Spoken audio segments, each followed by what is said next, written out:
What's up, everybody? It's the Roundtable Sports Podcast. My name is Taylor McLean, and we've had another jam-packed week of football. Not only did we get to take Thursday to the Dome and get 3 straight games, but we also seem to have a pretty action-packed schedule of games in both windows. I had fun in both windows, even though I may have liked the second window more just as far as the excitement went, but still, that's like choosing your favorite child to me. I could just watch football all day and have done so. I got a whole snoot full of college football as well, but I thought we'd talk about some of the pro games that we had go on here.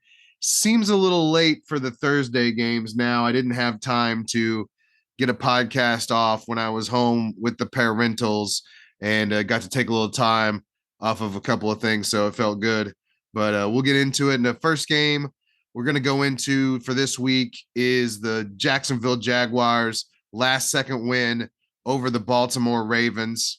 Before we get into the football, I want a quick shout out to our sponsor, Evergreen Power Solutions. They are a concierge power service. They're going to go in there, get you the best rate they possibly can right now for your power needs. So save you money in the short term, as well as look out for you in the long term as well. If you're like me, you let your contract expire, you end up paying variable rates.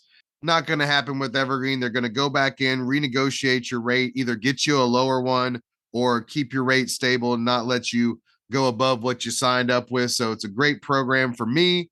Give them a call at 214-444-9816. That's 214-444-9816. This is only for my Texas listeners, unfortunately. But give him a call, support the podcast, let your boy know that you're here and listening by letting his sponsor know that you're here and listening. Anyway, let's get to the football. This was an extremely exciting game. It may have held that excitement for a time, but still, even with a lot of the excitement and a lot of the points being bottled up until the fourth quarter, there were still 7 lead changes in this game, which felt pretty representative of the way that it happened. It never really felt like we had a tight grip on who was going to win this game at any given time.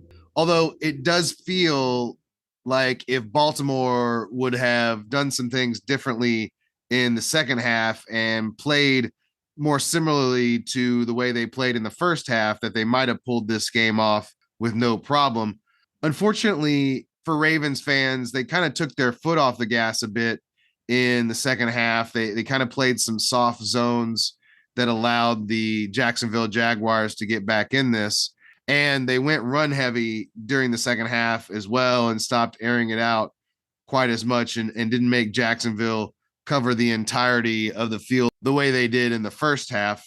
Now you might say, hey, Jacksonville was up 1 point at the end of the first half, but that shouldn't have been the case.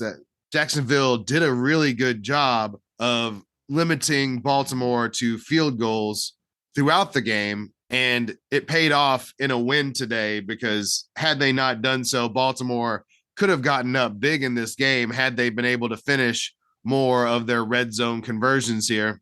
And it's good that they have Justin Tucker, who nearly won this game. Let's not forget his field goal at the very end from 67 yards would have been good from 65 yards, maybe even 66. It was that good a kick. It's just that is such a distance to kick accurately, and he nearly done it. So let's not gloss over the fact that this could have easily been a win for the Baltimore Ravens had there been just a little bit more time. And honestly, the last ball carrier had a chance. He had 1 more second, but not a risk you can take when you're trying to get a field goal done, even with a timeout at that point. So, like I said, good to have Justin Tucker as your field goal kicker, but I wonder if that's kind of a crutch for the Baltimore Ravens. And like I said, had they been able to finish more of their possessions in touchdowns, especially early on, it would have changed the face of this game and made the Jaguars be more aggressive earlier on. And they just didn't have to do that because Baltimore wasn't able to pull away in a significant way. Now, they did build a lead in the second half, and it did take some turnovers and some solid play by the Jacksonville Jaguars to get them back in this game. And I don't want to take that away from Jacksonville at all either, but my mind can't help but go there. Also, with those red zone possessions, it was something that Jacksonville was doing that allowed them to keep Baltimore out of the end zone. And they did it successfully for a good portion of the game and made Lamar have to drop back and be a pocket passer when they weren't running the ball. And it's something that I've been noticing as a strategy that has been pretty successful against these quarterbacks that are more dependent on the run than some of their counterparts. Basically, you have to build a wall in front of these quarterbacks and then also contain them on the edges. It's a QB contain, and everyone has to stay in their lanes and try and keep this wall in front of the quarterback and essentially make them be a pocket passer for most of the game. It wasn't successful by any means to completely take Lamar out of the mix as far as the runs go. He still had 14 carries for 89 yards. What they did do is keep him to a long of 12, so they didn't let him get out and about and really gouge them for yards. And then in the red zone, they were really diligent about keeping Lamar in the pocket and successfully executing this strategy I'm talking about. And it kept Lamar from being able to convert touchdowns. He wasn't accurate when the field was shrunk and he had to fit the ball into tighter windows, and it kept the Jacksonville Jaguars in the game, because if they just converted either one or two of those, this game gets out of hand and we don't get to see this beautiful comeback. On top of the limiting Lamar, they also did a pretty good job of keeping the run game to a minimum, even with Baltimore getting Gus Edwards back and Gus giving them a little bit more pop with their running game. Jacksonville was able to combat that and keep Gus to a minimum.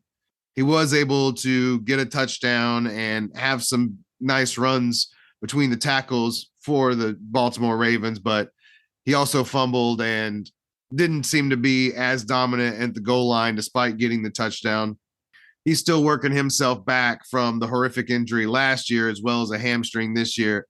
So the fact that he didn't look quite as explosive as he usually does shouldn't be all that confusing, but it's still good for the Ravens to have him back, as he does add an extra level of running back to their situation that they didn't have before in Kenyon Drake or Mike Davis.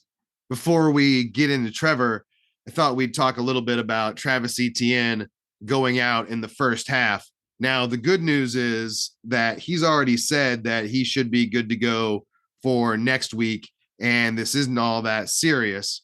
And he was on the sideline after he got hurt, which kind of lends to the fact that it wasn't a really bad injury, but they did hold him out as a precaution, and Jamycal Hasty took over from there.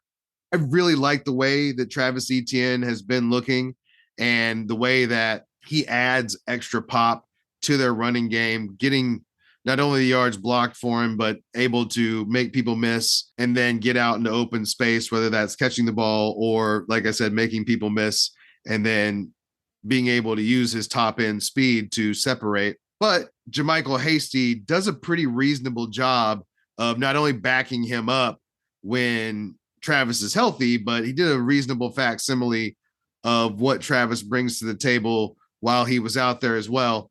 It's not the same level of running back for him as Travis Etienne, but it's close enough that to give Jacksonville some pop in the running game. Plus, he's a fluid catcher of the football out of the backfield, so you can do anything you need to do as far as your offense goes with Jamycal Hasty in the game. So that works. You can also mix Jamal Agnew in there a bit. I'd like to see him get mixed in more in the running game and getting him some carries if Travis Etienne is going to be a little bit under the weather or miss some games. Like I said, they didn't say he was going to. They said quite the opposite.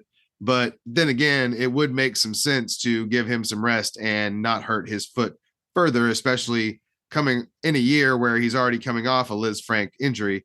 And the good news is with Jamycal Hasty, I don't think that they have to get too hasty as far as overworking Travis, because I think he can do a reasonable facsimile, although not the same by any means. I think Travis has that extra level of running back. And I wasn't super hyped that they spent a first round pick on a running back when they did, with the deficit of talent that they had at the time, but they've already sunk the cost, and he has a really good rapport with Trevor and really adds something to this offense. But it's good to see Jamycal step in, and I think he'll be a great change of pace guy for Jacksonville when they're able to bring Travis back. On the Trevor Lawrence side, I was really impressed with the way he played today. Baltimore did a good job of stopping the run and did a good job of getting after Trevor. And despite not having the run at his disposal, and despite having to make some really tight throws to pull off this game, Trevor Lawrence absolutely did so. You can tell at times that he's still trying to do a little bit too much, which is a blessing and a curse, because you can tell out there that he really wants to win and that he's super competitive, and he's trying to do literally everything he possibly can to get that win, which is a blessing because, as I said, you want your guy to be super competitive so that he puts his all into becoming his ultimate self. And we can see Trevor taking strides towards that. And that's exactly what we want to see in his second season. The thing is, he's going to have to find that line where what he's doing is appropriate for the situation. Like there's this one sack where he's trying to throw it as he's being sacked, and he dang near fumbles it and dang near fumbles away the game. They get back on it, but it's one of those things that I noticed in Josh Allen in his second and third years as well, that he has completely, or not completely, you never completely eliminate it because you're always going to make mistakes, but he has a more appropriate sense of when to push that now and when to go down and tuck the ball. Trevor does that, and he's gotten better about that too, but there is still moments where he doesn't play quite within himself. And there are still coverages that defenses are going to be able to throw his way, and things they're going to be able to do to him that are going to confuse him. And there's going to be some errant throws, and there's going to be some times where the offense isn't quite in sync. Those are all second year issues because they're putting more and more on his plate. And Baltimore put a ton on his plate today. 38 rushing yards on 20 rushes. That's putting everything on your quarterback at this point. Now, they do have some good stuff with their horizontal game. Agnew getting Hasty out for that touchdown out of the backfield. So they're not as limited as they would have been last year, or that some teams are this year, by not having the running game. But still, when you're getting your butt rushed off and having to navigate Marlon Humphreys and Marcus Peters out there, that's a big deal. And the fact that Trevor pulled it off with his arm and his guts is exactly what we're looking to see. Because as I said, there'll be times where it's too much still, and there'll be times where he tries to do too much. And it's just learning off of those experiences to find the edge. It's the same thing with being a running quarterback. You have to find the edge between running too much and running too little. And that goes for Trevor too. Right now, I would love to see Trevor threaten the defense more with his legs, because he is absolutely capable of doing so. And it would be one of those things you can use your physicality to make up for the fact that you can't quite beat defenses all the time with your mental side of the game. You still don't have those extra levels of quarterback Jedi that I talk about, where you're able to look guys off and you're so far ahead of what they're doing that you're able to manipulate the defense with your actions and with what you're doing. He doesn't quite have that in his bag yet. That's something that takes time to develop, and you have to be super duper comfortable in the offense, in the scheme, and reading what's going on with the defense to be able to do those things. And those are things that hopefully come in time. So we're not looking for that exactly. We want to see signs that he can do that, and we see that, but it's not going to come all the time right now. Now, the good news is that this game didn't come down to that for a lot of it. A lot of it was Trevor just having to make big throws on time and hit a guy accurately where he can run and get the first down, or the 2-point conversion in the very end. He made those big time throws. He has the physical tools to be one of these guys. Like, he has the arm strength, he has the mobility, and he navigated this pocket pretty well despite taking 4 sacks. And just like I said, despite nearly losing that ball, he was able to get to a lot done without as much, with a team that I still think needs to add some pieces overall on the team. No doubt. Like, there's a desperate need for bulk up the middle, which is secondary to the secondary pieces they need on defense for sure. And that makes them a really good matchup for Baltimore, because Baltimore doesn't really have those outside pieces to threaten Jacksonville at their weakest spot. So upgrades are definitely needed there, but I'm thinking more about Trevor and what he needs, and bringing in Calvin Ridley on top of Zay Jones and Christian Kirk gives them a ton of speed out on the field, and that's going to be very dangerous. And then you're going to have Trevor with another year under his belt, and he's going to be able to work the ball further down the field, and hopefully he's developed some of these things I'm talking about with his quarterback skill further as well.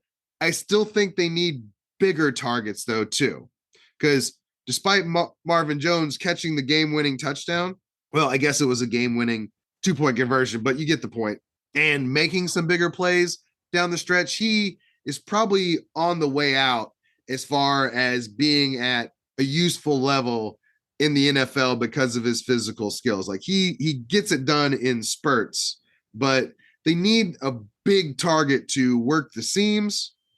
Like, I know every team could use a Mark Andrews type, but having a Mark Andrews type up the seams, somebody that they could count on in the red zone to work up the middle and be somebody that Trevor could throw it up to, I think that would be the ultimate compliment to what they have going on. Evan Ingram is plenty fast, but he's just not physical, and that's what they need in the middle. They need someone physical, and they need someone big who can go up and get it. And I just don't think Evan Ingram offers them enough.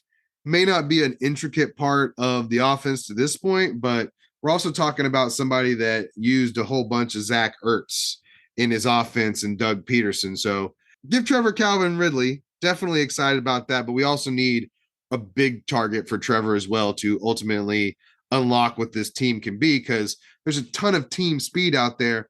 And I like Zay Jones a ton more than I would have thought initially as a number 2, but he'd look even better as a number 3. And they're going to get a chance to see that 2A, just really having all 3 of them on the field is what's going to create the problems. And then having Travis out there en route as well. And they need to continue to build up the line for sure as well to, give Trevor more time to throw, because this line still has problems as a pass blocking unit. But ultimately, I can't be more pleased with what we've seen from Trevor to this point. Not always perfect. Sometimes he does too much, but you see this progression where he's making bigger throws. The game is slowed down. He's not overwhelmed by the speed, so the anticipatory throws are there. He's able to throw guys open a bit.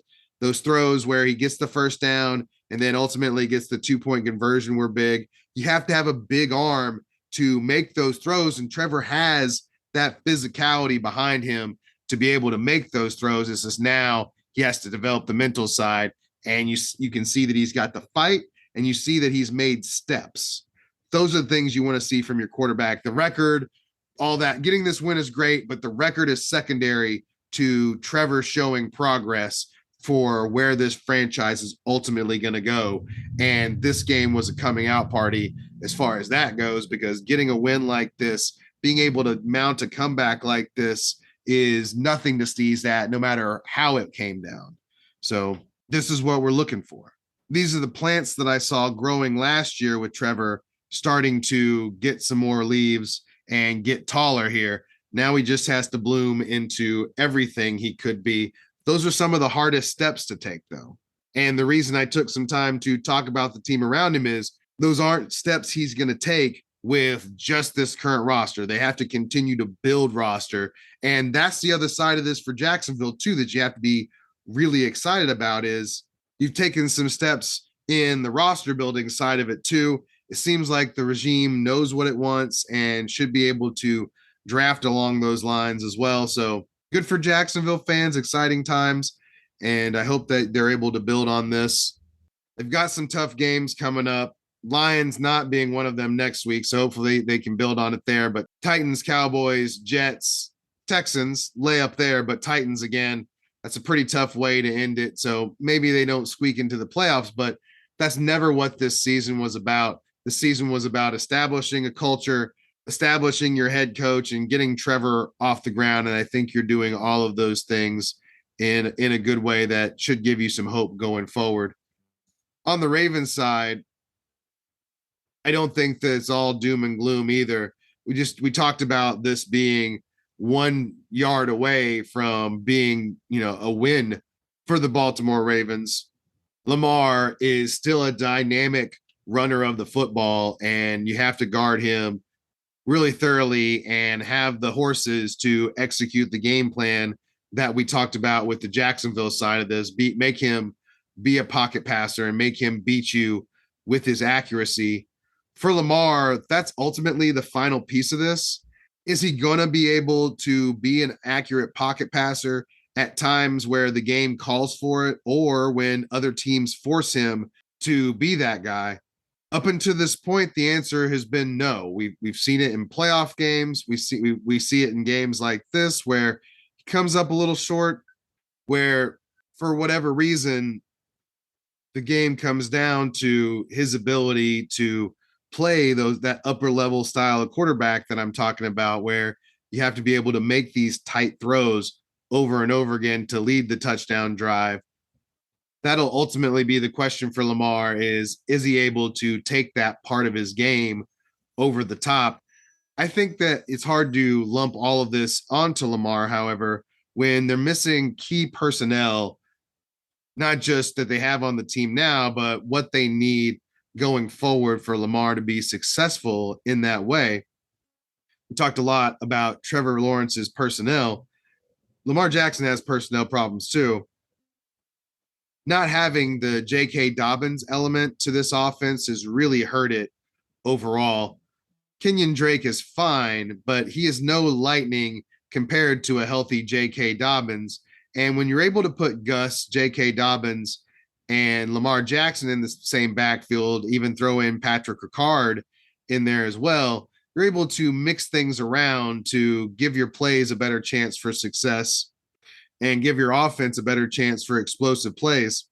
This is especially important for an offense like the Baltimore Ravens that not only uses two backs, but needs those different types of complementary style.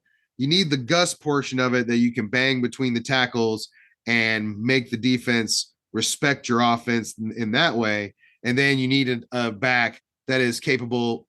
And then you need a back that is capable of working the edges and working the outside to give you the explosive plays, a la Ezekiel Elliott and Tony Parker, not to bring this back to the Cowboys as I like to do, but a lot of people have a tough time grasping why you need both. Why do you need Ezekiel Elliott when you have Tony Parker?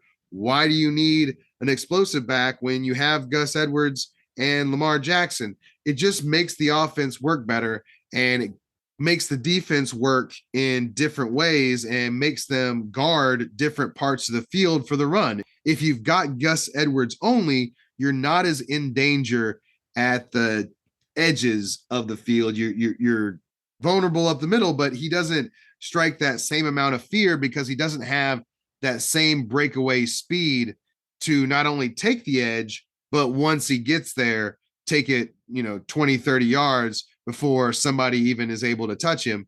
Gus is somebody's going to touch him and they might bounce off of him, but there's going to be more time for other defenders to get there. And then you end up having to make longer and longer drives and sustain longer and longer drives. And that's tough with the way holding goes and the like, to derail drives. And then if you run twice on first and second down, a lot of times you're going to need a really accurate throw on third down to convert. And sometimes Lamar doesn't have the necessary accuracy to thread the needle to get that throw done. It's kind of the opposite reason that Drew Brees was able to stay relevant for as long as he did, is they could run that ball twice and then he would make a really good decision on third down and be able to complete a short pass because he still had that short area accuracy. Lamar threatens you down the field, but that short area accuracy isn't something that you have to worry about as much. So if you can turn him into that guy, if you can make him try to be Drew Brees, that's where you become successful, and that's where you can get wins over the Ravens at this point. So missing J.K. Dobbins is one thing. I also feel like they're missing somebody on the outside to complement Mark Andrews. They drafted Rashad Bateman with the design of him being that guy, and they traded Hollywood Brown because he wasn't capable of being that possession type guy that Lamar needs either. Didn't seem like Rashad was suited to be that guy. He was more of an explosive number two, in my opinion. We're talking about like an Anquan Bolden, and I know Anquan Boldens don't grow on trees, and he is a special player, but we need that possession type guy. Like, I really wish this was the team that traded for AJ Brown for this exercise, because I think he would be one of those guys where they could work him in like the Philadelphia Eagles are working him in. I think he's a perfect fit for Jalen Hurts, who had this same strategy where they kept him in the pocket, nearly work against him with the Colts last week. It's worked with Kyler against him in the playoffs, and it takes a special type of personnel to work it out, but it was worked out today. And granted, it was really close for the Ravens, and I still think the Ravens are a playoff team, but I still think that they're missing something on offense, and ultimately that may be the thing that ends up holding them back, because when you can put Marlon Humphrey and Marcus Peters out there on either cornerback, it can make it really tough. Like I said, playoff team, but ultimately, is this the strategy to beat them? Are other teams going to look at what they did in the red zone today and throughout the game and be able to execute it themselves when it comes time to play Lamar in the playoffs? We'll see. That's the question for going forward for the Ravens. Well, that's what I've got on this game. I appreciate the time. If you've gotten to this point and haven't done so, download the podcast. Let me know that you're here and listening. If you are on YouTube, like the video. That helps it get out to your fellow football fans, and that helps me, of course. Should have other games coming out this week. I'm going to try and do a little bit longer on individual games and see how that feels. I've been kind of squishing that up into one podcast, and I may get a little bit more expansive like I did today with this game while I go through it. We'll see how we feel. Anyway, appreciate the time and have a great rest of your day.